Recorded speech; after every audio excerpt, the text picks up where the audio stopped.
Live from the floor of the NYC with Jim Cramer. Jim, what's top of mind for you this morning? Top of mind is that interest rates are in control. This morning at 3:30, rates were down, so the futures were down big. Rates then went up a little bit, and then that sent the stock market up. So the corollary is true again, which is that if rates trend down again, this whole market is going to give up its gains. The rates are reflecting, I think, the Ebola-like nature. The reason I say that is because what happened is that where we are in timeline is it looks like that we're about to have a cluster here, and then we'll have a death here, and that was the Ebola situation.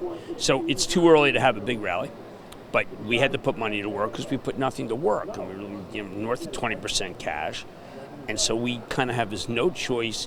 We have as little choice to not buy as we had to not sell as the market went up. These are mirror images. Does it mean we're trying to call the bottom? No. It's what you have to do. In the same way I said, listen, we had to scale out of stuff that I love. Every sale was right. Now we have to scale into stuff that I love. And the first buys will be wrong, but I have to make them. I should maybe wrong is what I say, because I don't. And the reason I say that is because I hated the fact that the market opened up. It can't do that because interest rates could immediately trend down on any sort of stat, and then that's the end of the rally because the algorithms are in charge and they tee totally off the bonds. So that's my thinking. Over on Real Money this morning, you broke down that investors are looking for the other shoe to drop in this scenario. I have the whole thing. I laid out why it's hard to call a bottom because of the shoes that have to drop. And it's a complicated piece, so I urge people to subscribe or look at it or trial. But it does make it clear that if you're buying a Boeing up 6 or a 3M up 3, that's probably a mistake. Taking a step back, what kind of shoe should these investors be looking for? Well, you're going to look for, we still don't have the headline which says that man from Milan sick on subway after landing at JFK. Do I want that to happen? Do I think it'll happen?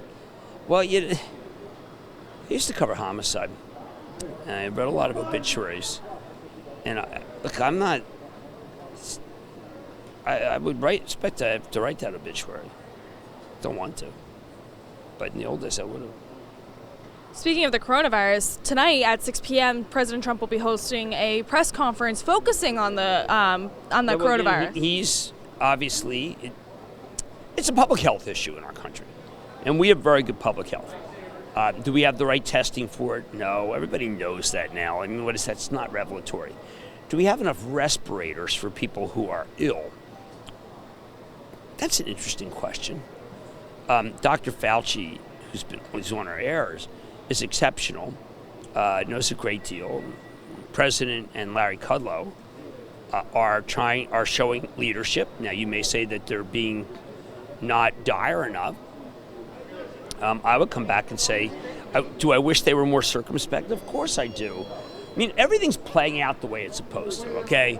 The president's going to be bullish. The guys who were in the Democrats last night going to think he's a joke.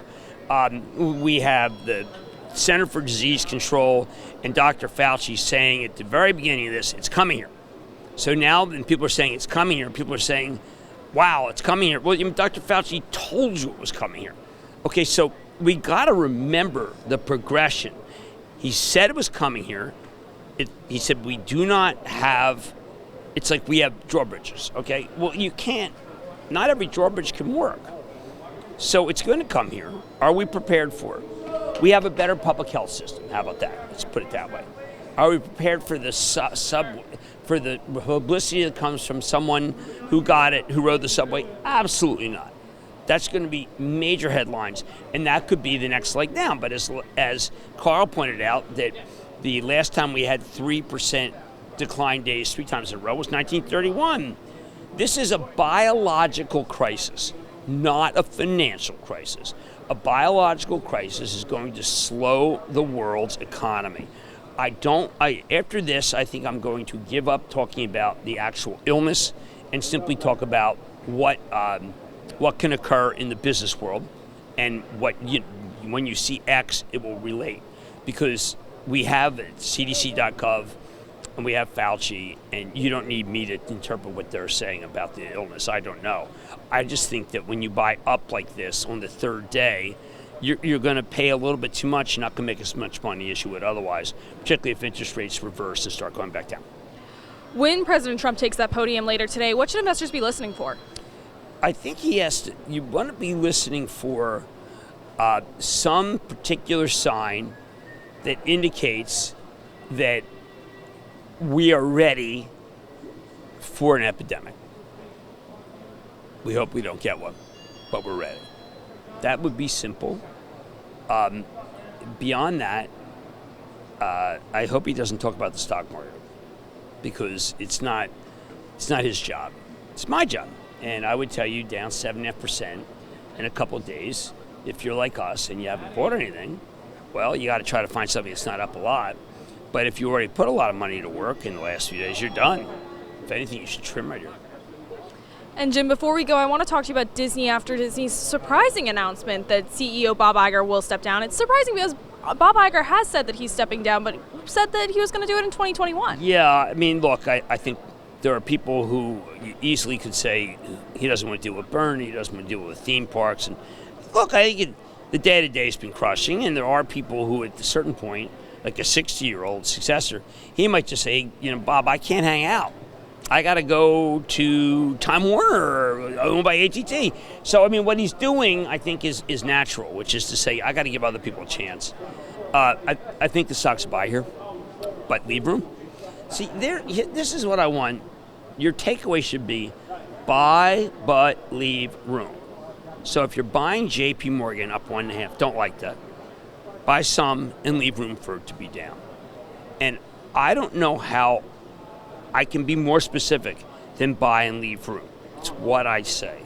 And there'll be people on Twitter who say he said buy it all at once. Actually, Jimmy Chill had to explain to someone that's not what I said. So I'm going to say it again. Buy but leave room. Now, if you are my critic and you think that means I said all in buy, you're on a permanent intellectual vacation and you've had your cortex removed, and why don't you go have a drink at the Overlook Hotel with Lloyd? All right, Jimmy Chill, real quick. Disney Plus with Iger, who has said that he's going to be focusing on creative endeavors, is that going to become a bigger behemoth? Look, I think it's not good. It's only going to get better in a world where you got to stay at home. It's why I think that Netflix is good. It's why I think the FANG's good. Leave room. But I do think that you're going to see, I am more optimistic about what some of the medical companies are doing to make it so that if you buy nothing, there's a chance that you might get a snapback rally on any good news. So you have to buy something. I'm looking at, for instance, Goldman's trading up 67 cents. That's intriguing to me. I'd buy some Goldman. All right, Jim, thank you for joining us today. Guys, we are now heading over to our Action Alerts Plus Daily Rundown Show over on actionalertsplus.com. I'm Catherine Ross, and we'll see you tomorrow.